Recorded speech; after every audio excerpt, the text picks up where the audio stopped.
Well, friends, hello. Pro-life leader Frank Pavone here, National Director of Priests for Life, bringing you my daily diary. Today, I want to talk to you about what I did from October 3rd, which was a Tuesday, through Saturday, October 7th. These were very busy days, both in the office and on the road. Tuesday the 3rd, I was here early, did some computer work, of course, and had to tape some items in the studio right at the start of the day. On my desk work, I had to communicate with the Washington Times, worked on a statement to the Fulton County Board of Commissioners to urge them not to fund abortion in the county. And by the way, that was successful. We convinced them not to do that. Worked with the team on some advertising plans and also on our Expose Abortion project. Follow-up communication with Turning Point USA, a great group, worked on some plans for upcoming travels and invitations, communication with the Wall Street Journal, working with staff to communicate to people within a certain range of our upcoming events that we would be doing them and inviting them to come, and also approving an insert to go into the letters we send out to our upper donors. Those were some of the communications I dealt with staff. At noon, I taped some scripture reflections that I do each day, as well as a daily diary like I'm doing now. At 1:15, I was back in the studio, had a little lunch in between, and did a React video. And then at 1:20, a Praying for America program, our half-hour program. At 2 o'clock, had a trip promotion meeting. So this is where we bring together representatives of various departments, and we talk about how we're going to both promote and also tape the talks of upcoming confirmed trips. That was at 2. Just before 2:30, I got into the car. I had to go to a routine doctor's appointment that I had at 3:15, but while in the car at 2:30, we spoke with our vice chairman together with one of our nation's leading pollsters, because we're looking at the possibility of doing some surveys. So we had a good conversation on that, got to the doctor on time, had my appointment. Everything is great. Perfectly fine with my health. Then at 4 o'clock, I had a meeting with our executive manager and some others of our administration. Did that in the car driving on the way back.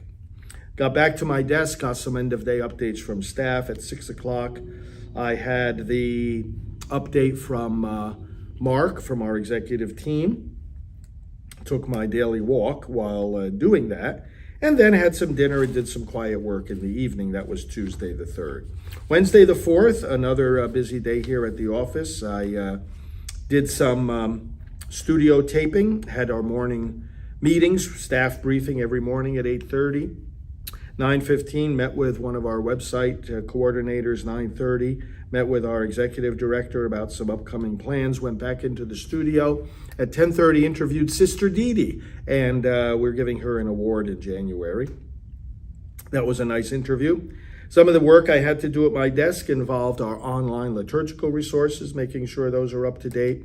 Some communication with the California GOP about the effort to preserve the pro-life plank in their platform. That was successful. And approving an email blast, working on the Ohio March for Life coming up, some communications about that. Approving our 2023 Christmas card, and also working on some bulletin insert projects with our team that takes care of providing these to the churches, pro-life inserts for the bulletin. So all of that took me, together with meetings with various staff, through the course of the early afternoon. At 3 in the afternoon, I went into the TV studio and we taped homily hints for the online liturgical resources. So for each Sunday of the year, I get in front of the camera and tell both the preachers and also the congregation how the readings of that day bring out pro-life themes. Did another taping at 4 o'clock, my Praying for America program. Then at 5 o'clock, I had a meeting with the gift entry department. They gave me some updates about incoming donations, and had some dinner here and quiet work in the evening. On Thursday, the 5th, working at my desk in the morning, dealt with matters like the upcoming Michigan March for Life, which I'll be attending. Our pastoral associate, Father Terry Genzimer, some communication with and about him. The donation page on our website, we've been making some enhancements to it, communicated with our website team about that. Approving an email blast about this fabulous new app showing the development of the unborn child called See Baby Grow. I hope you've seen it. And then at 10 a.m., I was in the TV studio and did an interview with Mr. Mark Houck. Mark Houck, you will recognize his name as the man whose home the FBI raided in a total manifestation of the police state in which we are now living. At 10:30, I had another interview with Bishop Aubrey Shines on Real America's Voice. We had a good half-hour conversation there on many things. Did a little bit more desk work and on some of the things I mentioned. At 12 noon, I led a scripture devotional on a national prayer call with the Republican National Committee. And that was very good. We went from 12 to 12:30. Then at 12:30, I got onto another conference call with our media firm and some of our administrative team. And we talked about making more inroads into the secular media with the pro-life message. Did some more work at my desk. At 3 p.m., I had an extensive conversation with a reporter from the Wall Street Journal in regard to abortion and the battle for the unborn. That was a good conversation. Lasted just a little over a half hour. Then at 4, I was back in the TV studio for taping one of my Praying for America programs. At 4:30, I had a meeting with our executive manager and our correspondence associate in regard to communication with various state leaders in the pro-life movement. Of course, that's more and more important these days. And then at 5 o'clock, a meeting with our gift entry department, and then went into the quiet work of the evening and a little bit of dinner. And I think I went to bed early because I was going to be getting up real early the next morning. And that was Friday the 6th.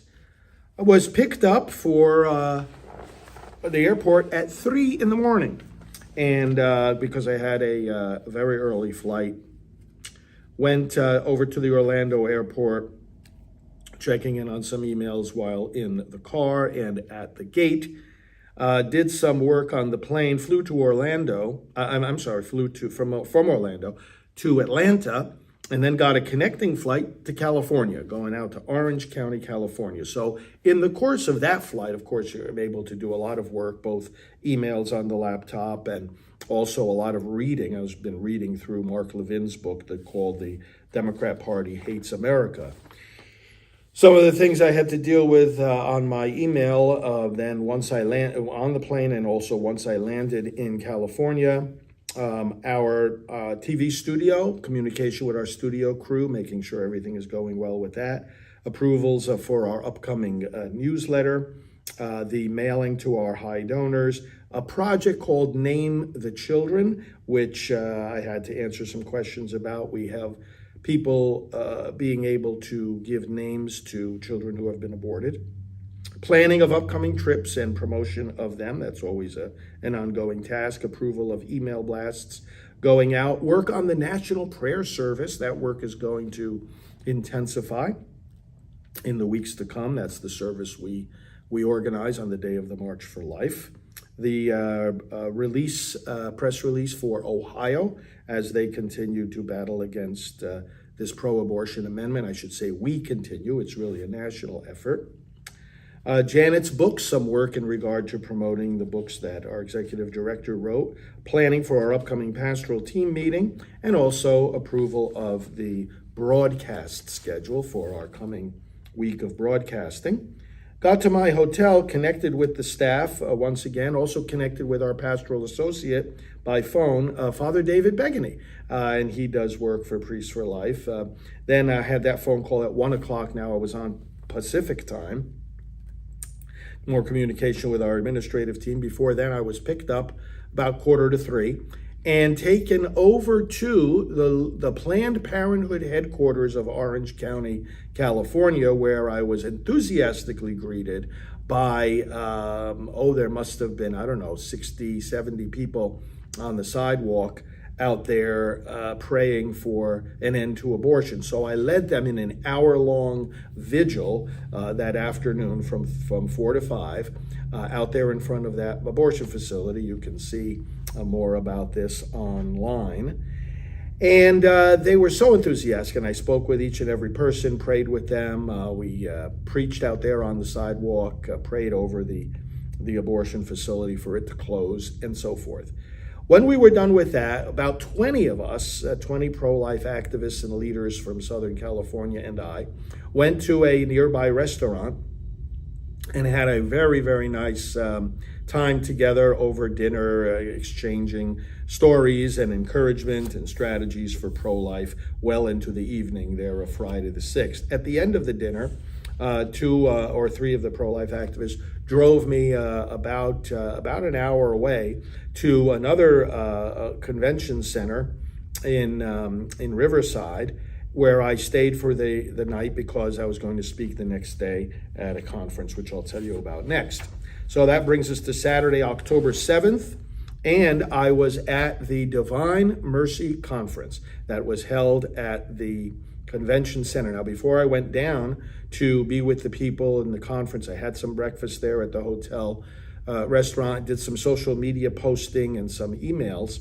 But then I got myself all prepared and went at the very beginning of the day to the place where people were checking in for the conference.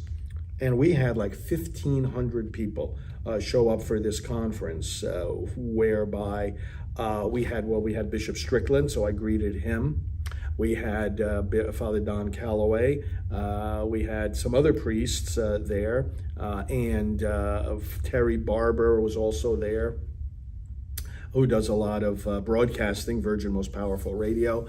So I spoke for about an hour, gave a keynote address to this conference, and all the rest of the time I had a big table of materials there, most of which were sold or given away, people wanting our Priests for Life brochures and books, and t-shirts too. So I was interacting with these people all day long, sometimes at the table, sometimes in the area where there was the talks that were being given, other times in the green room with the other speakers, sitting down for lunch with Bishop Strickland and Father Calloway, and then also spending some time with doing some taping, doing some interviews with the Terry Barber's team. Got all that done. It brought us to the conclusion of the conference in the late afternoon, at which time I got into the car with a couple of the pro-life leaders of Southern California and Bishop Strickland, and the 4 of us drove like an hour and 15 minutes away. This was now the supper time hour, and we went to the Pasadena Convention Center for another event. The gala for the oldest pro-life organization in the country, the Southern California Right to Life League, and they had I think there were about 600 people there. When we got there, we went into the green room, and Jim Caviezel was there. So Bishop Strickland and I and one of the board members sat down with Jim and his assistant, and we chatted for about 45 minutes. Then Jim was giving the talk there at the banquet, so we went back out into the banquet hall. Jim gave his talk, and then at the conclusion of his talk, we went out to have dinner, because the banquet, we weren't really eating there. We were meeting first, and then Jim gave his talk. So we went out to a local restaurant, and that was very nice, and to spend that time together with Jim Caviezel and Bishop Strickland and some others. So that brought us late into the night, because then we had to drive back an hour to get back to the original hotel where I was staying over there in Riverside. So we did that, and that was the conclusion of that day. So that's what I did from October 3rd to 7th of 2023. Thanks for following these updates. I hope they encourage you to know that we're doing everything we can with the resources we have to advance the pro-life message. and blessings on your work in doing the same. I'm very grateful for it. Talk to you soon.